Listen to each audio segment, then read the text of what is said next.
BPL ইস্যুতে সরকার তদন্ত committee গঠন করলেও পারিশ্রমিক বিলম্বের ঘটনা এখনো চলমান।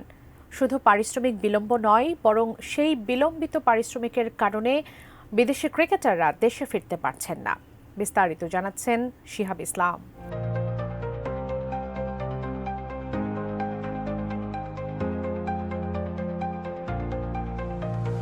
বিপিএল শুরুর পর থেকেই রাজশাহীর নানা দায়িত্বহীনতা প্রকাশ পেতে থাকে। পারিশ্রমিক ইস্যুসহ খেলোয়াড়দের কিট এবং জার্সি নিয়েও ছিল বিলম্ব, যা শুধু তাদের সমালোচনা বাড়ায়নি, বরং পুরো বিপিএলের ভাবমূর্তি এবং ক্রিকেটের সুনামকেও ক্ষুণ্ণ করেছে।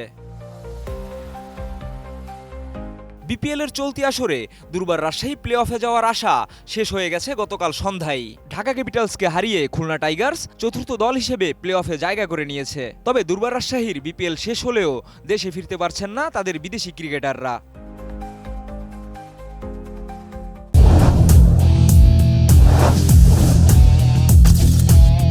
হোটেলে অনিশ্চিত সময় কাটাচ্ছেন 5 বিদেশি ক্রিকেটার: রায়ান বার্ল, মোহাম্মদ হারিস, আফতাব আলম, মার্ক দেয়াল ও মিগুয়েল কামিন্স। সূত্রে জানা গেছে, খেলোয়াড়রা এখনও তাদের বকেয়া পারিশ্রমিক পাননি। তাদের মধ্যে কেউ কেউ চুক্তির 25% টাকা পেয়েছেন, তবে বেশিরভাগ ক্রিকেটার কোনো টাকাই পাননি। এছাড়া বিদেশি ক্রিকেটারদের জন্য দৈনিক ভাতা 2 সপ্তাহ ধরে দেওয়া হয়নি এবং এখনও তাদের দেশে ফেরার টিকিটও হাতে পৌঁছায়নি। রাজশাহীর কোচ পাকিস্তানের বিশ্বকাপজয়ী ক্রিকেটার এজাজ আহমেদ এবং তার সহকারীও টাকা না পাওয়ায় খুব সমস্যায় রয়েছেন। ফ্র্যাঞ্চাইজির পক্ষ থেকে সবাইকে আজ বকেয়া পরিশোধের আশ্বাস দেওয়া হলেও তার কোনো দৃশ্যমান অগ্রগতি দেখা যায়নি। উল্লেখযোগ্য, এই ফ্র্যাঞ্চাইজির মধ্যে খেলোয়াড়দের টাকা না পাওয়ার ঘটনা পুরো বিপিএলে নানা আলোচনার সৃষ্টি করেছে। এক সময় খেলোয়াড়দের পারিশ্রমিক না পেয়ে একটি ম্যাচে বিদেশি ক্রিকেটাররা মাঠে নামেননি, যা ছিল একটি নজিরবিহীন ঘটনা। পরবর্তীতে বিসিবির অনুরোধে তারা আবারও মাঠে নামেন। এর আগেও চট্টগ্রামে অনুশীলন বয়কট করেছিল পুরো দল।